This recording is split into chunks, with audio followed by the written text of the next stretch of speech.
sama ini. Jadi tidak usah takut kepada Ibu. Nah, apa yang ingin Anda ketahui mengenai proyek penguatan profil pelajar Pancasila?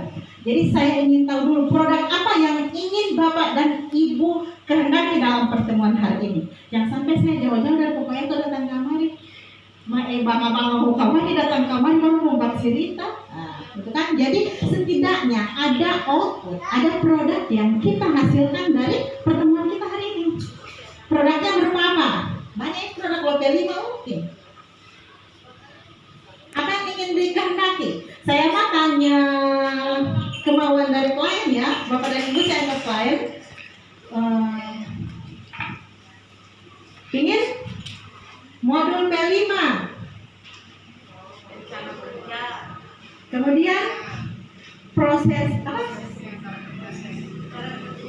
Cara kerjanya, oke, mekanismenya, jadwalnya, jadwal pelaksanaan P5 di sekolah. Bapak dan Ibu mengalokasikan jadwal di jadwal P5 di proses pembelajaran? Belum. Kalau di semester keputusan Kepala Beskap itu P5 merupakan kegiatan kokurikuler, ya. P5 merupakan kokurikuler. Maksudnya P5 ini bukan mata pelajaran. Kalau dulu di 2021 P5 itu merupakan mata pelajaran, tetapi sejak mulai 2022 dan 2023 dengan adanya aturan Kepala Beskap nomor 262, P5 itu bukan lagi merupakan pelajaran, artinya dia bukan merupakan kegiatan intrakurikuler. Kalau intrakurikuler kan pembelajaran dalam kelas, maka P5 itu adalah kegiatan kokurikuler. Dia bukan mata pelajaran, tapi dia terjadwal. Itu maksudnya. Dia kan ada intrakurikuler, pembelajaran, kokurikuler, dan ekstrakurikuler. Gitu, ada 3. Beda akan mix antara intra dan ekstra. Gitu. Dan P5 itu merupakan kegiatan kokurikuler. Dia bukan mata pelajaran, tapi dia terjadwal. Sampai situ boleh ya? Ya, dia bukan mata pelajaran, tapi dia terjadwal. Nah, terjadwalnya di mana? Mungkin sebelum lanjut, saya buka. Ada yang sudah lihat SK 262? Yang kurikulum? Yang mata pelajaran? Iya, muatan kurikulum. Ada ya? Ini mungkin Bapak dan Ibu sudah pegang semua ya, bahwa asumsi 1 tahun 36 pekan dengan 1 JP 40 menit. Nah, agama dalam 1 tahun ini 72 JP, artinya 2 JP pembelajaran, kemudian 1 JP untuk P5, sehingga 1 tahun itu 108 atau 3 JP per pekan. Tapi yang Bapak dan Ibu ajarkan untuk mapel agama itu cuma 2. 1 JP untuk P5. Gitu. Jadi di jadwal seperti itu? Tidak, agama yang sekarang kan di jadwal sekarang ada agama kan?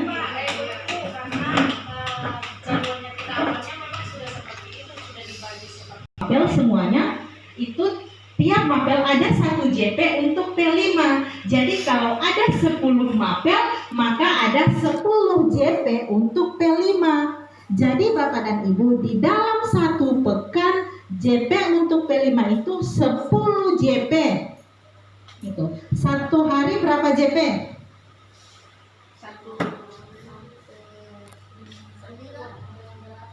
Ada yang 9, ada yang 8. Di hari Kamis ada berapa JP?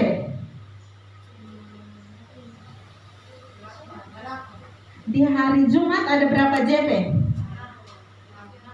6. Iya, berarti kalau saran saya kita ambil P5, jadwal P5 itu 4 jam di hari Kamis, 4 jam terakhir di hari Kamis, dan 6 jam di hari Jumat. Sehingga Kamis Jumat itu adalah jatah untuk P5. Setiap pekan 10 JP itu. Jadi bagian kurikulum seksi penjadwalan langsung merubah jam pelajaran. Itu berarti di jam ke 5, 6, 7, 8 hari Kamis, dan di jam pertama sampai jam ke-6 hari Jumat itu jadwal untuk P5. Dan di dalam hari tersebut, di dalam 10 jam tersebut, Bapak dan Ibu bisa bereksplorasi dengan P5. Itu dari segi penjadwalan, ya.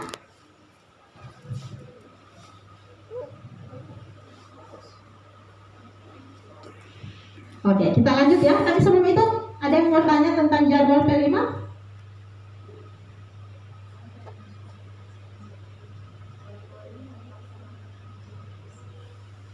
Yang dulu tanya, siapa yang mau mengajar 10 jam itu? Dan dari P5. Jadi P5 itu sendiri merupakan pelajar sepanjang hayat yang kompeten dan memiliki karakter sesuai nilai-nilai Pancasila. Nah, pernyataan ini mengandung 3 kata kunci. Yang pertama, pelajar sepanjang hayat, kemudian kompeten, dan yang ketiga, nilai-nilai Pancasila. Hal ini menunjukkan adanya perpaduan antara penguatan identitas khas bangsa Indonesia, yaitu Pancasila sebagai rujukan karakter pelajar Indonesia dengan kompetensi yang sesuai dengan kebutuhan pengembangan SDM dalam konteks perkembangan abad 21. Nah, P5 ini merupakan bentuk penerjemahan dari tujuan pendidikan nasional. Jadi tujuan pendidikan nasional menciptakan insan Indonesia yang berbudi pekerti dan sebagainya. Ini kemudian diturunkan dari Undang-Undang Sisdiknas nomor 20 tahun 2023, kemudian ke profil pelajar Pancasila yang memuat 6 elemen, ya. Dari apa dulu kesannya yang pertama? Ketuhanan, kemudian gotong royong, mandiri, dan kritis, ya. Jadi peserta didik kita diharapkan memiliki profil pelajar Pancasila. Dengan demikian P5 ini tujuannya juga adalah peserta didik kita mempunyai nilai-nilai profil pelajar Pancasila. Adapun proyek yang akan kita lakukan itu hanyalah sebuah media, sebuah alat agar peserta didik kita mempunyai nilai-nilai itu. Jadi P5, peserta didik yang memiliki dimensi P5, yang memiliki nilai-nilai profil pelajar Pancasila itu melalui proyek pembelajaran di dalam kelas dan juga melalui P5. Jadi P5 ini Bapak dan Ibu bisa dibedakan mana P5 di kegiatan intrakurikuler di dalam proses pembelajaran, ada juga P5 di kegiatan kokurikuler, ya. Jangan Bapak dan Ibu punya penafsiran yang sama bahwa P5 diagram kokurikuler, baru kali ada intrakurikuler. Jangan sampai Bapak dan Ibu salah memaknai.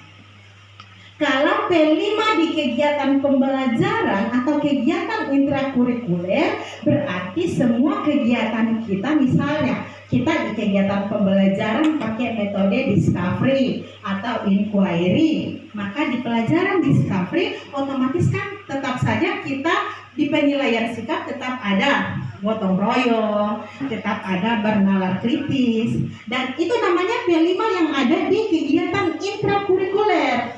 Nah, P5 yang dimaksud dengan proyek penguatan profil pelajar Pancasila ini yang kita bahas saat ini adalah P5 di kegiatan kokurikuler. Itu, ya. Ada P5 di intrakurikuler, ada P5 di kokurikuler. Kelas 7 yang menggunakan konsep kurikulum merdeka, ada yang namanya CP, ya kan? Capaian pembelajaran. Ada CP, ada elemen, dan ada sub-elemen, ya. Maka di P5 kokurikuler ini tetap ada juga elemen dan ada sub-elemen.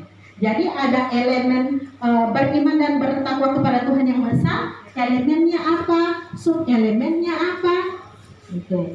Kalau di pembelajaran CP kita panduan itu keputusan SK Beskap nomor 033. Kalau di P5 ini kita panduannya ke SK Kepala Beskap nomor 009. Sebentar ada saya share SK-nya.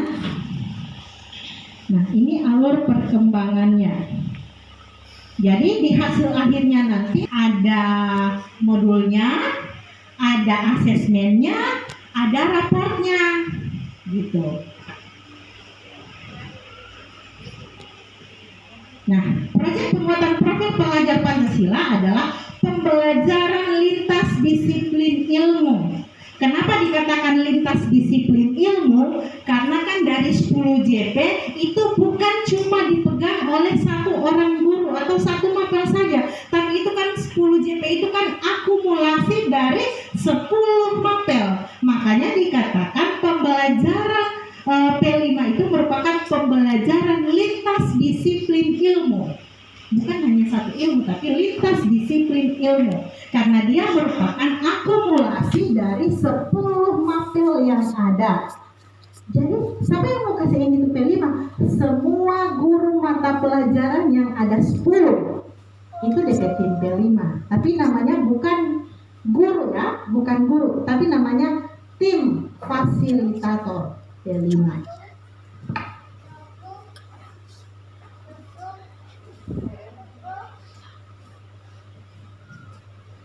P5 adalah pembelajaran lintas disiplin ilmu untuk mengamati dan memikirkan solusi terhadap permasalahan di lingkungan sekitarnya.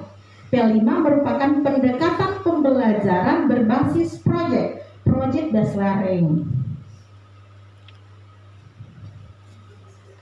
yang berbeda dengan pembelajaran berbasis project dalam program intrakurikuler di dalam kelas. Jadi beda PJBL di dalam kegiatan intra di dalam kelas dan beda project di luar sekolah, di luar kelas. Project penguatan profil pelajar Pancasila memberikan kesempatan bagi peserta didik untuk belajar dalam situasi tidak formal, struktur belajar yang fleksibel, kegiatan belajar yang lebih interaktif dan juga terlibat langsung dengan disebut kokurikuler. Karena apa? Struktur pembelajarannya dia tidak dalam situasi yang formal. Kalau di kelas kan situasinya formal, ekstrakurikuler kan juga tidak formal. Nah, intrakurikuler juga, kokurikuler maksud saya, ini P5 dia dipelajari peserta didiknya belajar dalam situasi yang tidak formal. Struktur belajarnya juga fleksibel, kegiatan pembelajarannya juga lebih interaktif dan terlibat langsung dengan lingkungan sekitar. Bukan melulu kita ada di dalam sekolah, gitu. Nah, berdasarkan penjelasan sebelumnya dapat disimpulkan bahwa bersifat lintas disiplin ilmu tidak terikat pada satu mata pelajaran. Kemudian model pembelajaran yang melibatkan peserta didik dalam proses mengamati dan memikirkan solusi terhadap permasalahan di lingkungan sekitar. Ingat ya, memecahkan permasalahan di lingkungan sekitar. Gitu. Entah permasalahan apa saja, permasalahan di lingkungan sekitar, dan itu yang kita angkat dalam bentuk project. Kemudian menggunakan pendekatan pembelajaran berbasis project atau PJBL. Kemudian memiliki perbedaan dengan pembelajaran berbasis project di program intrakurikuler dalam hal fleksibilitas struktur pembelajaran. Kemudian bertujuan menguatkan kompetensi P5. Bukan mencapai CP ya, bukan mencapai CP, tapi fokusnya adalah mencapai 6 elemen P5.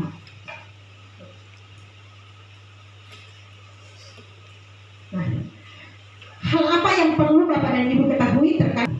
Yang pertama, dilaksanakan setiap tahun di tingkatan kelas. Kalau sekarang di kelas 7, maka tiap tahun itu diadakan di kelas 7. Total alokasi waktu untuk jenjang dasar menengah dan kejuruan itu adalah 20-30% dari keseluruhan.